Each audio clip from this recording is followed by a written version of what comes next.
Chris and I are going to be talking to you about cycling for runners.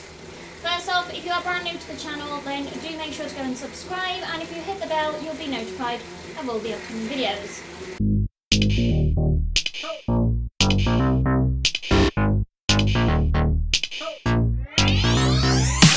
Okay, so we have previously done a video all about running for cyclists, and today we're doing cycling for runners. So Chris and I are on the turbo and the rollers, whilst we share a little bit of information. One of the first reasons cycling could be good for runners is it's a change in impact while still giving you a bit of a cardiovascular improvement. The pounding of running can be quite a high impact, especially as you're going through various terrains such as pavement. The cycling can have a much lower impact. So as you're not actually making contact with the ground, hopefully when you're cycling, puts much less strain on your muscles and your bones. So it'd be perfect for a runner as sort of an active recovery, while still working your cardiovascular system. So for injured runners, I think that's how a lot of runners actually get into cycling. They've been told they can't run, so they get into cycling, and I know lots of them who have taken up cycling full time. I mean, we're not trying to pinch you here, we're just trying to explain that cycling is great for your fitness, and you don't really get, the only way you can get injured through cycling is crashing, and no one wants that, and just a poorly fitted bike. Both of those can be remedied quite easily. Keep it rubber side down and go for a bike fit, or watch a YouTube video on how to set up your bike that's comfortable for you, or just get some recommendations from experienced cyclists.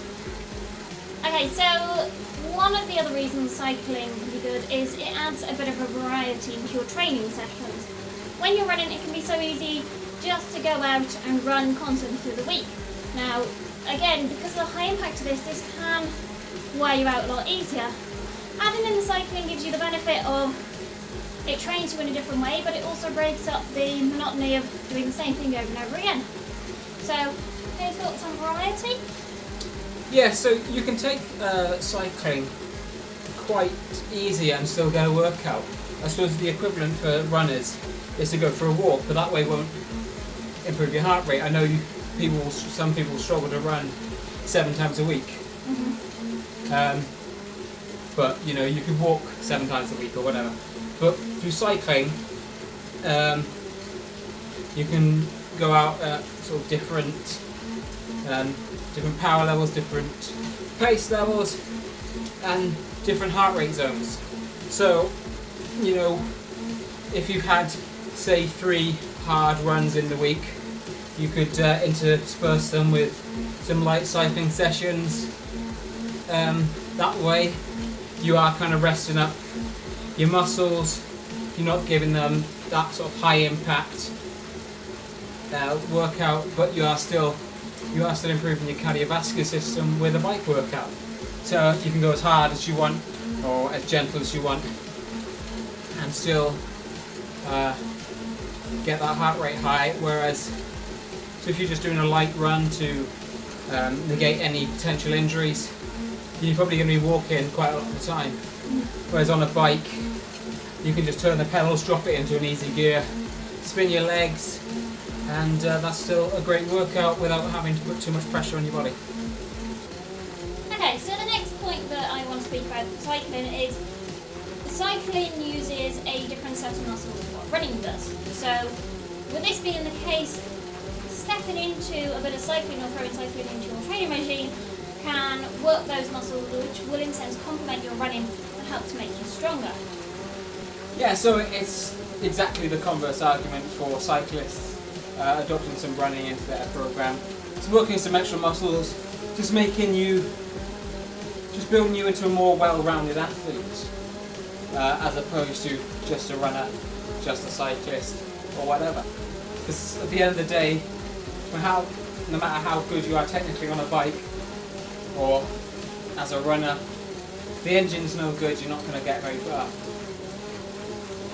Okay, so earlier on we mentioned how cycling is low impact compared to running. So because of this, there is a potential that you can still cycle even if you have a running injury, which is what you pointed out earlier. It's also really great for recovery. Obviously, one side note, just be mindful of your injury. If it is one where you're being told to stop all activity, do make sure you listen to that. If, however, the physio specialist GP has said that you can go and ride a bike, then go and give it a go. It's a great way to keep the training up. At the same time, as kind of boosting the recovery if you're just coming back from an injury. Any thoughts? Yeah, so although if you are just an out and out runner and cycling is just the only way you're going to stay fit and healthy during your injury when you can't run, that's fine. It's a great cardio workout. You can burn quite a few hours sat on the bike, whether outside or like we are now inside. And because it's so low impact, after an injury you're more likely to be able to ride a bike than you are to go out for a run. So again, it's the perfect way keeping your heart healthy and keeping your mind healthy, keeping you active. Because as athletes, I think the last thing we like is sat on the sofa when we can't do anything. We love it when we've done something, not so much when it's our own choice. Okay, so the final thing that I found out about cycling for runners is the cycling can be great for fat burning if you are training at a lower heart rate. So because cycling can naturally have a slightly lower heart rate than running, this can really complement a good diet, good recovery, plenty of quality rest in order to help you lose a few pounds. Any thoughts on this? Yeah, so although that running is better at burning fat than cycling, the fat burning zone is at a much lower threshold than it is for running. So long, steady cycle rides are perfect for burning fat, and it's the best way to get into the sport, and especially as we're coming up to summer. Long cycle rides in the country, maybe a stop at a pub or a cafe, definitely burn that fat for you. Okay, so that sums up a bit of cycling for runners. So just to end it, Chris, have you got any final tips or advice you would give anyone looking to start a bit of cycling or add a bit of cycling to their running? Yeah, definitely don't go out too hard too fast, certainly if you're less experienced than others. Find yourself some cycling friends. Cycling is always better in a group than it is on your own. Just go along to your local club, they'll find some ride for you to fit in with, and as you know from running, getting a group, getting some friends out all together, it's that extra motivation you might need some time to get out. Burn the fat, crunch those miles, get that PB. It's better if we do it all together. Okay, so that just about sums up cycling for runners. We're going to go finish our workouts. But if you enjoyed this video, then make sure to give it a thumbs up, subscribe to the channel, and drop us a comment below. You can also hit the bell so you can be notified of all the upcoming videos, where we post 3 brand new videos a week. And you can come and find us on all our social media sites, Twitter, Instagram and Facebook. But for now, enjoy the rest of your